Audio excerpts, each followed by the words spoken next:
Vous êtes sur CGTN Français en direct depuis Beijing. Bienvenue dans l'essentiel et l'émission qui décrypte tous les mardis et jeudis les grands sujets d'actualité internationale avec nos analystes sur place.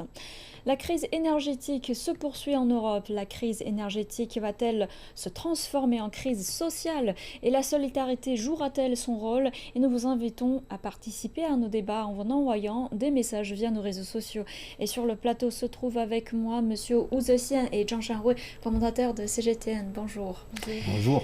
Selon le Financial Times, le Premier ministre slovaque Eduard Heger estime que l'envolée des coûts de l'électricité menace l'économie d'un pays. Un pays est un effondrement. Lors d'une interview accordée mercredi au Financial Times, Heger a décidé que la hausse des prix consécutive à l'opération militaire russe en Ukraine détruirait l'économie du pays si celui-ci ne recevrait pas des milliards d'euros de soutien de Bruxelles. Le journal indique que Heger a également prévu qu'il serait contraint de nationaliser l'approvisionnement en électricité du pays si ce soutien n'était pas apporté. Et de nombreux Grecs ont salué les nouvelles mesures annoncées par le Premier ministre Kyriakos Mitsotakis destinées à faire face à l'actuelle crise énergétique. Et c'est la deuxième fois cette année que le gouvernement prend des mesures pour alléger la pression sur les ménages et les entreprises. Mais certains disent avoir été laissés pour compte. Reportage d'Evangelo au CIPSAS depuis Athènes. On dit que plus d'1 million de touristes traversent cette rue, Mitropoléos, à Athènes, chaque semaine, en juillet et en août. Aujourd'hui, les affaires sont toujours aussi florissantes. On pourrait penser que les petits commerces qui ont survécu à la Covid auraient profité de cette affluence, mais les coûts énergétiques élevés ont poussé nombre d'entre eux à s'endetter.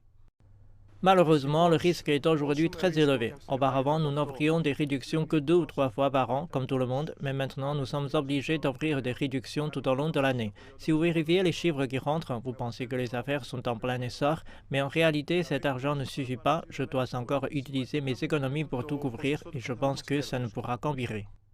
Les prix de l'énergie en Grèce sont parmi les plus élevés d'Europe et devraient encore augmenter de 65%, atteignant des niveaux records d'ici cet hiver. Et cela alors même que le pays connaît déjà le taux d'inflation le plus élevé depuis 3 décennies.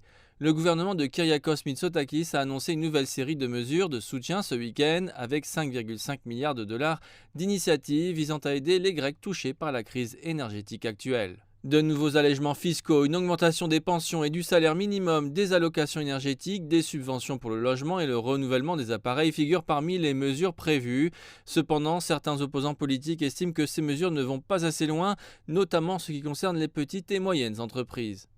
Ces mesures ajoutent quelques chiffres à la campagne de communication du gouvernement, mais elles sont tout simplement trop faibles pour changer les besoins des ménages et encore plus faibles pour les entreprises. Les coûts de l'énergie sont tout simplement trop élevés comparés à ceux de l'année dernière. Ils sont 7 à 8 fois plus élevés. Les mesures ou les subventions accordées par le gouvernement ne sont donc pas significatives pour aboutir à un changement. En Grèce, 8 salariés sur 10 travaillent dans une petite entreprise et c'est ce secteur qui contribue à près de 60% du PIB du pays. C'est aussi ce secteur qui se dit négligé en ce qui concerne les mesures d'aide. Selon les experts en énergie, la politique d'Athènes n'est pas la seule qui pousse les petites entreprises à s'endetter. Il y a aussi la politique de Bruxelles. Depuis 3 ans, aucune subvention n'a été accordée aux entreprises qui réduisent leur consommation d'énergie. Quoi que vous fassiez, vous ne pourrez pas faire face à l'augmentation des prix. D'autre part, le gouvernement n'a pas inclus les petites entreprises dans les mesures d'aide. Et ce n'est pas seulement la Grèce. Depuis la pandémie, l'UE a créé des fonds d'aide pour faire face aux coûts et a utilisé le même paquet pour la crise énergétique, mais elle a oublié d'inclure les petites entreprises, un secteur qui, malheureusement, est en train de disparaître. Les entreprises grecques ont été durement touchées par la pandémie de coronavirus et quelques 300 000 d'entre elles ont définitivement fermé leurs portes. Bien que le gouvernement affirme que des mesures seront prises en faveur des petites entreprises, de nombreux propriétaires craignent que cela n'arrive trop tard.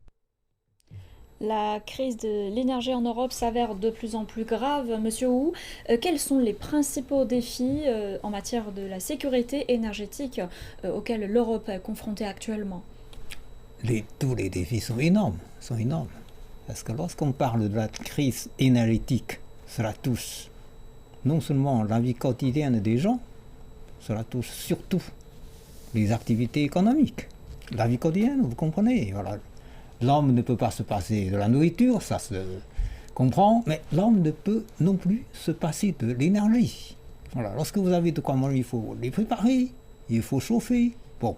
Et puis dans la vie quotidienne, vous avez toujours besoin de l'énergie pour allumer votre maison, pour utiliser tous les électroménagers. Même avec votre portable, il faut avoir de l'électricité. Il faut alimenter votre portable pour pouvoir l'utiliser. Bon. Et puis pour les activités économiques, ça c'est évident. L'industrie, on n'en parle pas parce que c'est évident. Toutes les machines tournent avec l'énergie. Et même l'agriculture, je crois que j'en ai déjà mentionné l'autre jour, que même l'agriculture, même si les plantes poussent sur la terre, il faut quand même de l'énergie parce qu'on utilise massivement les machines agricoles. On doit transporter les produits agricoles pour la commercialisation, donc il faut utiliser les camions. Les camions roulent avec de l'essence, c'est l'énergie. Bon. Et puis, le service, le troisième secteur de l'économie, le service. Là aussi, le transport, d'abord, le train, l'avion, et toutes ces voitures, on roule, on vole avec de l'énergie. Donc on peut dire que c'est impacté à tous les niveaux. Tous les niveaux, Est-ce que cette crise est-elle vraiment aussi grave qu'on le dise? C'est très grave, c'est très grave. Déjà, ça affecte la vie quotidienne des gens. Moi, je crois que récemment, la France a pris des mesures pour économiser de l'énergie déjà dans la vie quotidienne, c'est-à-dire l'illumination des bâtiments, des principaux bâtiments de la ville de Paris, par exemple. Je crois qu'on a pris des mesures pour réduire le temps d'illumination de la Tour Eiffel, l'avenue des Champs-Élysées, aussi entrer dans les mesures de restriction. On a décidé de réduire l'illumination des vitrines, des bâtiments pendant la nuit. Il faut maintenant fermer toutes ces lumières avant l'heure qui était habituelle. Bon. Et puis on a annoncé également la réduction du temps d'illumination pour la fête de Noël et de Nouvel An. Bon, c'est quand même exceptionnel, parce que normalement ce sont des fêtes qui créent une atmosphère joyeuse, donc avec l'illumination justement, avec toutes les vitrines illuminées, décorées, avec les Pères Noël, etc. Mais maintenant on a décidé de réduire le temps d'illumination. Bon, alors... Donc du coup, vous voyez, c'est quand même très sérieux. Mais ça c'est simplement l'aspect qu'on voit. Mais dans les entreprises, on peut imaginer les douleurs des entrepreneurs qui doivent payer les factures beaucoup plus chères. Cela augmente les prix de revient, ça rend leurs produits moins compétitifs. Et mais ça a un impact sur tout le reste. C'est-à-dire, lorsque vous avez une entreprise qui n'est pas très compétitive, alors il y a le risque de licenciement. Alors les gens qui sont licenciés diminuent leur pouvoir d'achat. Et cela diminue en plus la consommation de l'ensemble de l'économie. C'est un engrenage. Le moment est vraiment crucial pour l'Europe. Ces derniers jours, plusieurs entreprises allemandes ont déclaré faillite, et en France, le Premier ministre a appelé les entreprises à réduire leur consommation d'énergie. Chen Hui, dans quelle mesure pensez-vous que cette crise aura un impact sur son économie, la société en général, et voire la protection de l'environnement de l'UE?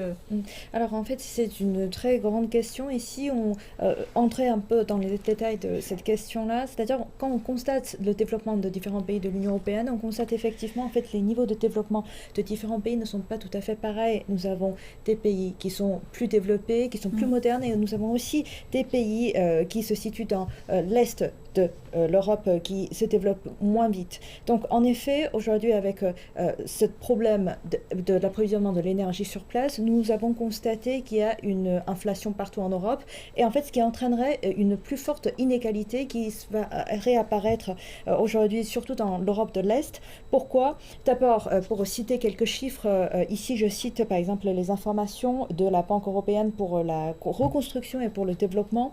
Eh bien en effet, par ménage, la consommation, les dépenses incompressibles liées au chauffage, à l'énergie est de 25% par exemple pour les familles en Roumanie, et ce chiffre est à 22% en Hongrie, alors que ce pourcentage est à 7% en Allemagne.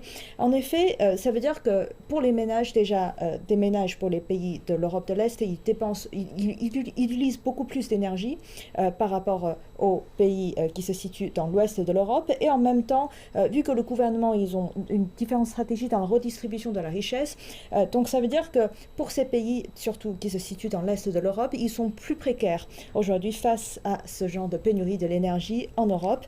Donc en effet, finalement, ça pourrait éventuellement entraîner une crise sociale quand il apparaît ce genre de problème aujourd'hui sur l'ampleur de l'Union européenne. Finalement, ce sont des pays qui sont moins développés, qui sont moins avancés au niveau de l'économie, qui sont les plus impactés et qui sont plus fragiles dans leur système économique. Donc ça, c'est peut-être un point à souligner. Et puis le deuxième, peut-être à voir, c'est aussi l'impact sur le prix de consommation partout en Europe. Par exemple, en France, quand on constate le prix de la farine qui a augmenté de 30%, qui entraîne en effet une augmentation de prix de 1 ou 2 centimes par baguette, et bien en fait, on voit bien que là, pour subvenir aux besoins quotidiens de base dans la consommation, dans la consommation au quotidien, eh bien, nous avons vu que finalement, le coût des produits et le coût des ingrédients sont devenus plus chers et qu'avec l'inflation, effectivement, ça impacte le pouvoir d'achat pour les locaux en France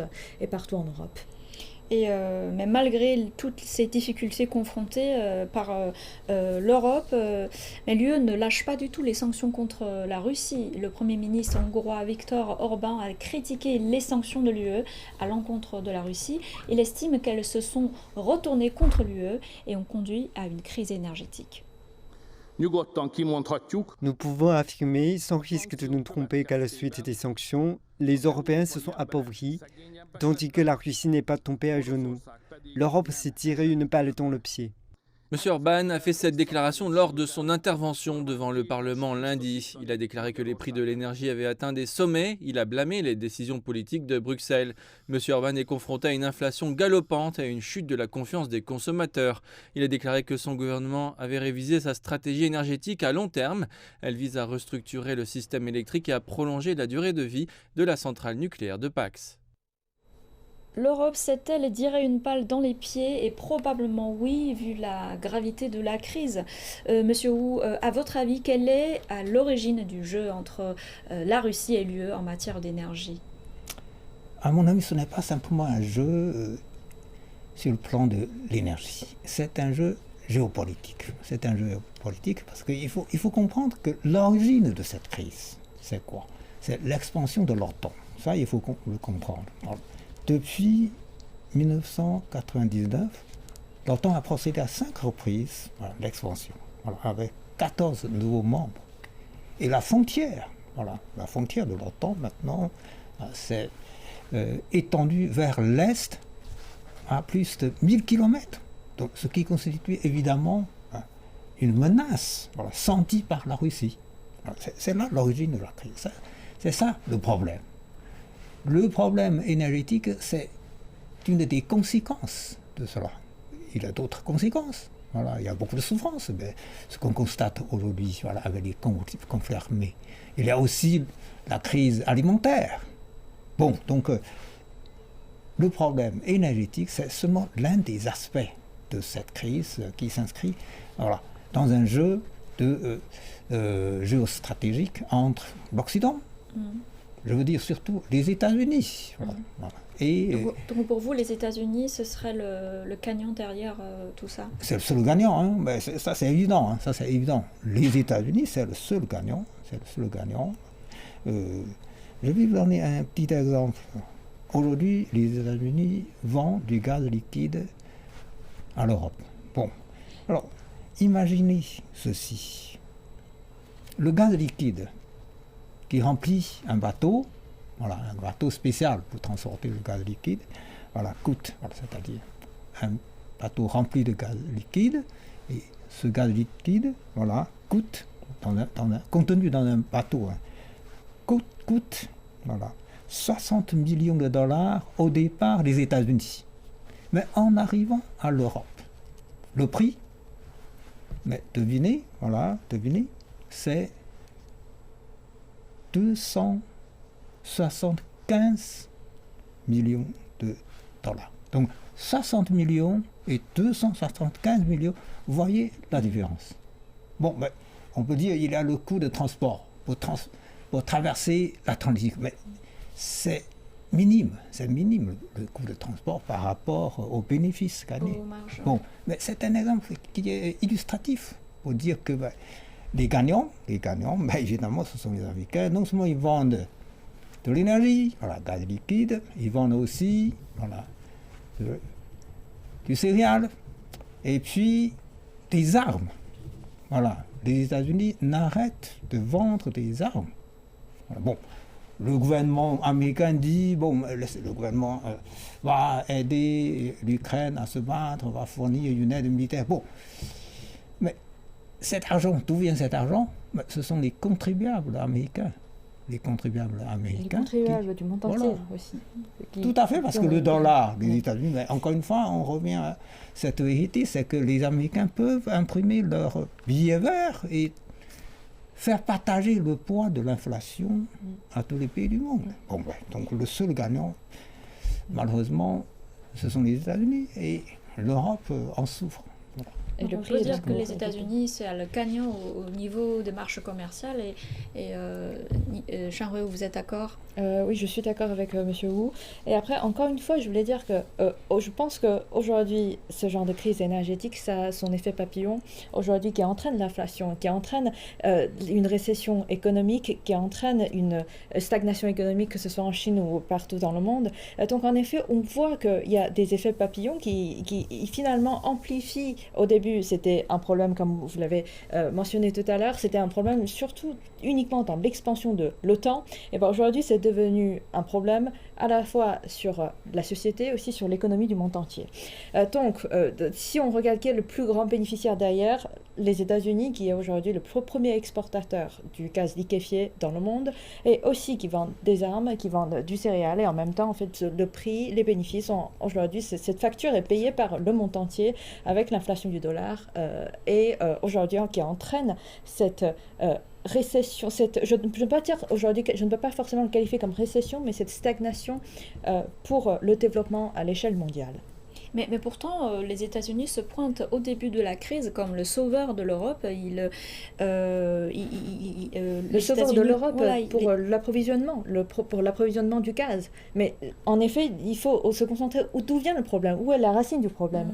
Les États-Unis sont là pour jouer le rôle gentil en disant à l'Europe, tiens, si vous êtes en manque de gaz, nous sommes là pour vous fournir du gaz. Mais pourquoi avoir provoqué la cause, pourquoi avoir provoqué l'incident qui a causé le manque inventer cette demande, ce besoin. Exactement. Donc en effet, ce qui est malin de leur part, c'est d'avoir inventé une cause, c'est d'avoir inventé quelque chose qui est sous l'apparence très humanitaire, mais bien sûr, derrière, c'est une très grande facture entre l'Europe et les États-Unis. Et effectivement, de dernières informations, les États-Unis sont en train d'augmenter leur exportation du gaz vers l'Europe. Et donc, au niveau, proprement parlant, le niveau du gaz et du pétrole, est-ce que les États-Unis ont tenu leurs promesses d'été, les Européens? Ils sont en train de tenir peut-être leurs promesses, mais après je voulais dire qu'il y a encore pas mal des facteurs qui sont instables aujourd'hui à l'intérieur du pays avec les élections qui arrivent. Donc finalement, à combien de pourcentage ou jusqu'à combien les États-Unis peuvent donc tenir leurs promesses vis-à-vis de l'Europe, on ne sait pas. Et monsieur Wu, pensez-vous que les Européens peuvent encore compter sur les États-Unis? Justement, on parlait de la promesse. Bon, il ne faut pas penser, il ne faut pas raisonner en termes de l'aide. C'est pas gratuit. Oui, c'est pas gratuit, je vous ai dit. C'est payant et puis ça coûte très très cher. Voilà. Donc c'est pas une aide, c'est une affaire. C'est une affaire. Et les États-Unis profitent de la crise pour vendre leurs produits énergétiques beaucoup plus cher. Voilà, l'exemple que j'ai donné est très parlant. Et en plus, on a entendu récemment que les 2 gazoducs reliant la Russie et l'Europe ont été sabotés. Il y a eu des explosions. Et puis les analystes, voilà. Il y a encore des dernières informations, encore des explosions qui sont arrivées aujourd'hui. Voilà, on se demande qui pourrait profiter de ce sabotage. Mais c'est une bonne question. On verra qui serait l'auteur de ces explosions. Voilà, pour couper définitivement l'espoir de l'Europe de réconcilier après, parce que voilà, le dénouement de cette crise, en fin de compte.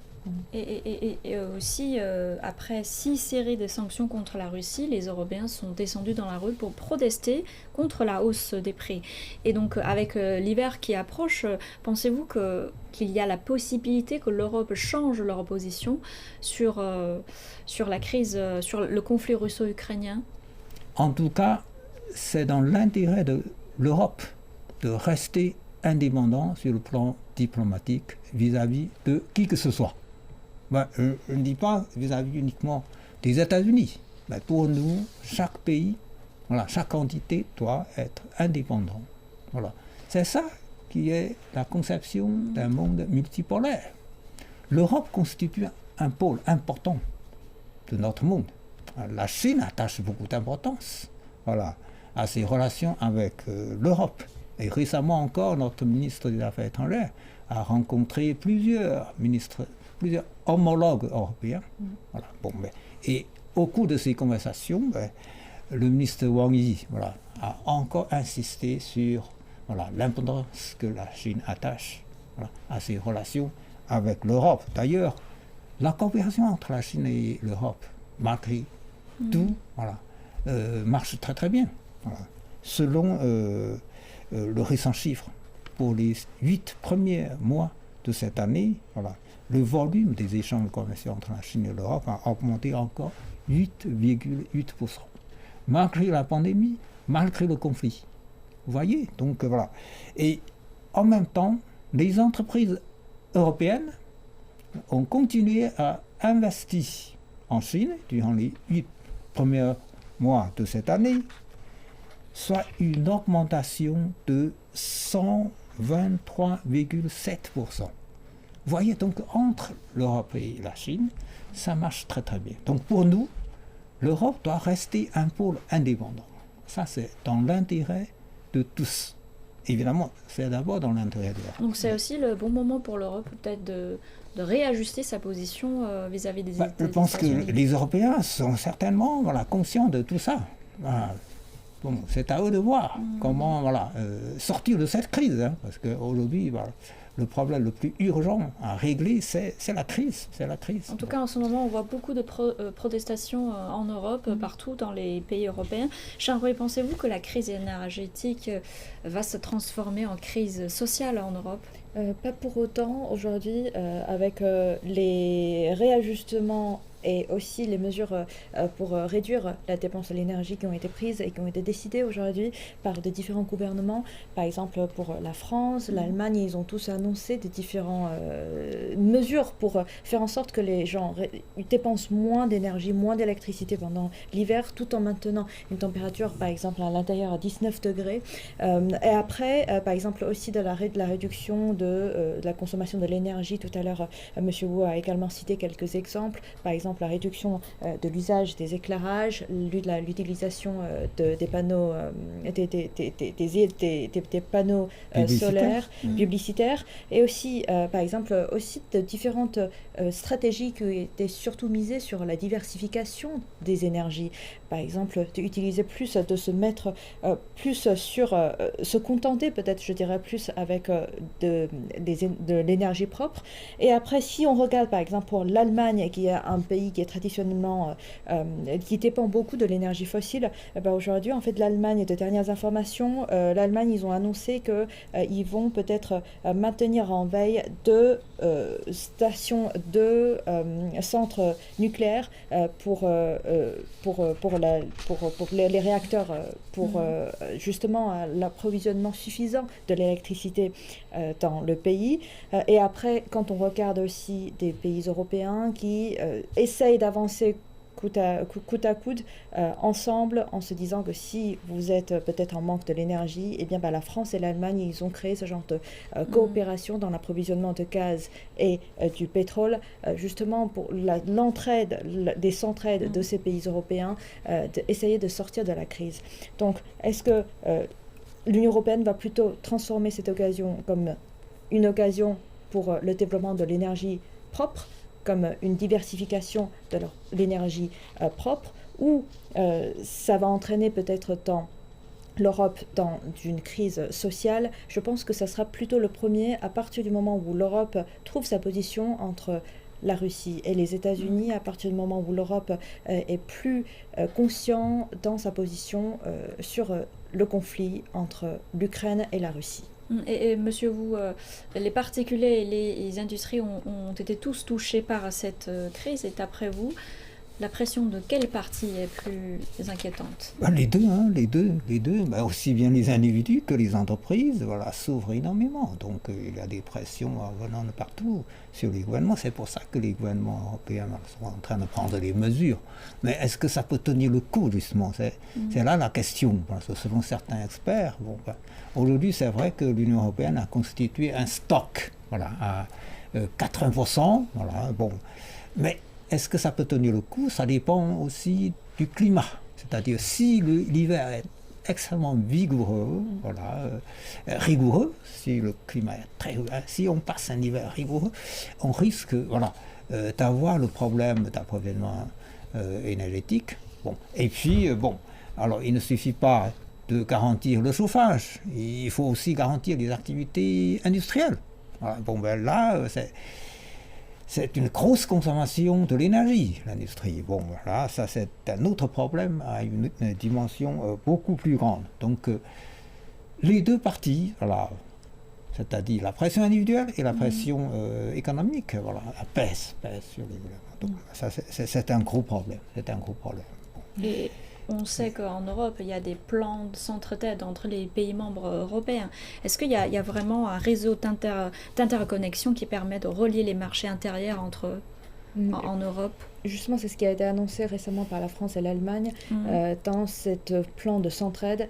Donc la France qui est là pour fournir du gaz pour l'Allemagne et l'Allemagne en retour fournir du pétrole pour la France. Voilà, donc ça a été peut-être une mesure importante. Mais là, aujourd'hui, quand on voit qu'il y a des fuites de gaz qui s'est procuré très récemment sur les gazoducs Nord Stream 1 et Nord Stream 2, en fait, aujourd'hui, l'Europe, je dirais, sombre à nouveau dans la crise, parce que d'où vient l'approvisionnement de gaz cette année? Mais peut-être avec cet hiver, il se peut qu'on aura un hiver plus chaud avec le réchauffement climatique. Et en plus, encore une fois, je veux dire, cette fuite va également aggraver le réchauffement climatique cette année. Et que, selon les dernières informations, ça pourrait être les pires informations de cette année pour le réchauffement climatique, avec cette fuite les 3 fuites là, sans arrêt depuis quelques jours. Donc, peut-être, est-ce que cette fuite du gaz va-t-il faire aggraver encore une fois le réchauffement climatique? Ça, c'est un autre grand sujet à venir, et c'est un sujet à long terme à venir. Ce sera peut-être le sujet majeur pour les futurs 10 ans et 15 ans à venir sur le réchauffement climatique. Et c'est à ce genre de moment-là que la solidarité s'avère encore plus importante, et reste à savoir si la solidarité en Europe pourra jouer son rôle pour faire face à cette crise énergétique. Et merci Chen-Hui, merci Monsieur Wu pour votre partage, et c'est la fin de cette édition. Je vous retrouve très bientôt pour une nouvelle édition de l'Essentiel.